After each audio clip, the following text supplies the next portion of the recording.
안녕하세요. 해외 거주 한인 네트워크 바다님들. 오늘은 구글이랑 커먼웰스 퓨전 시스템스, CFS라고 하죠. 이 둘의 핵융합 에너지 파트너십 소식을 좀 깊게 파보려고 합니다. 네, 흥미로운 소식이죠. 관련 뉴스 기사나 CFS 발표 자료 같은 걸 보면서 구글의 이번 행보가 인공지능 시대 에너지 문제랑 관련해서 어떤 의미가 있는지 바다님께 딱 핵심만 전해드릴게요. 바로 시작할까요? 네, 좋습니다. 그럼 먼저 그 계약 내용부터 좀 볼까요? 구글이 미국에서 처음으로 핵융합 발전 전력을 사기로 했어요. CFS하고요. 네, PPA, 전력 구매 계약을 맺은 거죠. 맞아요. CFS의 첫 상업 핵융합 발전소 이름이 아크잖아요.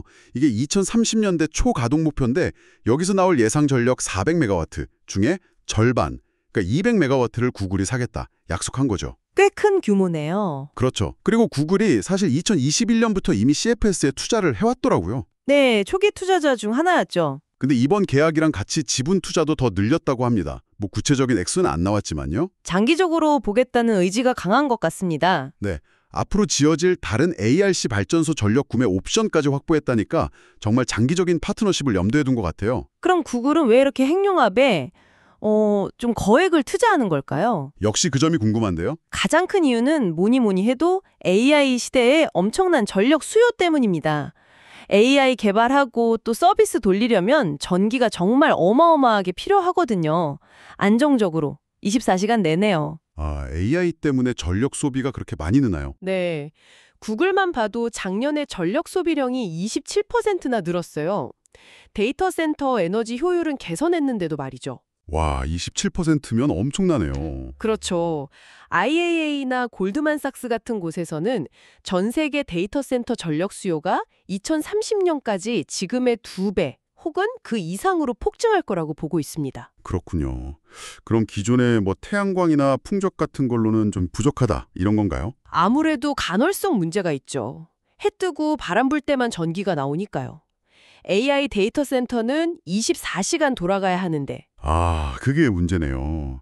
안정적인 공급이 필수군요. 맞습니다. 그래서 구글도 이미 태양광, 풍력뿐만 아니라 지열, 또 차세대 소형 모듈 완전, SMR이라고 하죠. 카이로스 파워랑 500메가와트 계약도 했고요. 정말 다각도로 준비하고 있네요. 네, 그런 다양한 청정 에너지 포트폴리오의 핵융합은 가장 궁극적이면서도 좀 장기적인 베팅이라고 할 수 있습니다. 성공만 하면 정말 게임 체인저가 될 수 있으니까요. 연료 걱정 없고 탄소 배출도 없고요. 그러면 구글이 선택한 파트너 CFS는 어떤 회사인가요? CFS는 MIT에서 스핀오프한 회사고요. 민간 핵융합 분야에서는 선두주자 중 하나로 꼽힙니다. 빌 게이츠나 제프 베이조스 같은 유명 투자자들한테서 20억 달러 이상 투자를 유치했죠. 기술 방식은 토카막이라고 들었어요? 도넛 모양 장치요? 네, 맞습니다. 토카막 안에 중수소, 삼중수소 같은 연료를 넣고 엄청나게 뜨겁게 거의 1억도 이상으로 가열해서 플라즈마 상태로 만들어요. 1억도요? 와. 네, 그걸 아주 강력한 고온 초전도 자석, HTS라고 부르는 자석으로 가둬서 핵융합 반응을 유도하는 겁니다. 그때 나오는 중성자의 막대한 에너지를 이용해서 전기를 만드는 거고요. 현재 개발 단계는 어느 정도인가요? 지금 매사추세츠 본사에서 스파크 SPRC라는 실증 핵융합로를 찍고 있어요. 이게 아주 중요한 단계인데 2027년까지 목표가 뭐냐면 투입한 에너지보다 더 많은 에너지를 생산하는 것. 이걸 넷 에너지 혹은 Q1이라고 부릅니다. 그게 상업화로 가는 첫 관문이군요. 그렇죠. 일단 에너지를 얻는다는 걸 증명해야 하니까요. 스파크가 성공하면 그 기술을 바탕으로 버지니아의 첫 상업발전소 아크 IRC를 짓게 되는 겁니다. 400메가와트 규모로요. 400메가와트면 어느 정도 규모인가요? 감이 잘 안 오는데. 대략 미국 기준으로 한 28만 가구 정도가 쓸 수 있는 전력이고요. 아니면 중소형 가스발전소 하나 정도 용량이라고 보시면 됩니다. 그렇군요. 구글 같은 회사가 이렇게 상용화도 되기 전에 대규모 구매 계약을 맺었다는 거, 이게 시장에는 어떤 신호를 줄까요? 아주 강력한 신호죠. 우리는 핵융합 기술의 미래를 믿는다는 메시지를 주는 거니까요. CFS 입장에서는 투자 유치나 후속 개발에 큰 힘이 될 거고요. 핵융합 산업 전체에도 긍정적인 영향을 미칠 겁니다. 선도 구매자 역할이라고 할 수 있겠네요. 경쟁사들도 가만히 있지는 않겠는데요? 물론입니다. 이미 마이크로소프트는 헬리온 에너지라는 다른 핵융합 회사랑 비슷한 계약을 맺었고요. 빅테크 간의 미래 에너지 확보 경쟁이 치열해지고 있는 거죠. 오픈 AI의 샘 올트먼 CEO도 인공지능, 특히 AGI를 구현하려면 핵융합 같은 막대한 에너지원이 필수적이라고 언급하기도 했고요. 국가 간 경쟁도 있나요? 네, 미국은 민간 기업 중심으로 가고 있다면 중국은 국가 주도로 허페이의 대규모 핵융합 실험로 CFETR을 짓고 있습니다. 경쟁이 치열하죠? 하지만 뭐랄까 아직 넘어야 할 산들 많아 보이는데요. 늘 20년 뒤 상용화라는 말이 따라다녔잖아요. 네, 그 점이 중요합니다. 회의론도 만만치 않죠. 사실 Q1 달성, 그러니까 넷 에너지 달성은 정말 시작에 불과해요. 아, 그래요? 그것만 되면 되는 게 아니었군요. 네. 상업적으로 진짜 의미가 있으려면 에너지 증폭률, Q값이 최소 20에서 40 정도는 되어야 한다는 분석이 많습니다.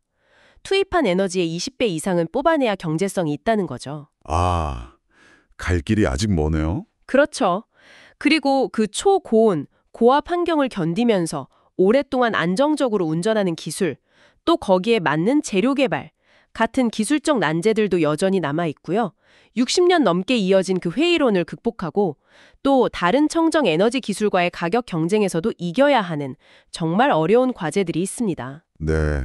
오늘 저희가 살펴본 구글과 CFS의 파트너십, 이게 단순히 어떤 기술 회사들 이야기가 아니라 바다님들이 매일 쓰시는 AI 서비스, 또 우리가 사는 이 디지털 세상을 뒷받침할 미래 에너지에 대한 이야기라는 점을 기억하시면 좋을 것 같아요. 맞습니다. 구글 같은 거대 기업이 왜 이런 불확실하지만 잠재력이 큰, 뭐랄까, 달 탐사선 쏘기 같은 프로젝트에 이렇게 과감하게 투자하는지, 그걸 보면 앞으로 에너지 지형이 어떻게 바뀔지 중요한 단서를 얻을 수 있습니다. 마지막으로 바다님들께 한번 생각해볼 질문을 드리고 싶어요. 핵융합, 물론 엄청난 잠재력이 있죠. 그런데 상용화까지는 시간도 많이 걸리고 돈도 많이 들고 불확실성도 큽니다. 네. 당장 기후변화 대응도 시급하고 에너지 수요도 계속 늘어나는데 과연 이 핵융합에 막대한 자원을 쏟는 게 맞을까요? 아니면 이미 검증된 재생에너지나 아까 말씀드린 SMR 같은 좀 더 현실적인 기술에 집중하는 게 나을까요? 어려운 질문이네요. 네, 핵융합이 가져올 보상이 워낙 크기 때문에 지금의 과감한 투자가 필수적이라고 볼 수도 있고요. 이 점에 대해서 각자 한번 고민해 보시면 어떨까 싶습니다. 네, 오늘 구글과 CFS의 핵융합 파트너십에 대해 전문가님과 함께 자세히 알아봤습니다. 바다님께 유익한 정보와 또 생각해 볼 거리를 드렸으면 좋겠네요. 네, 유익한 시간이었습니다. 바다님들 구독과 좋아요를 부탁드려요.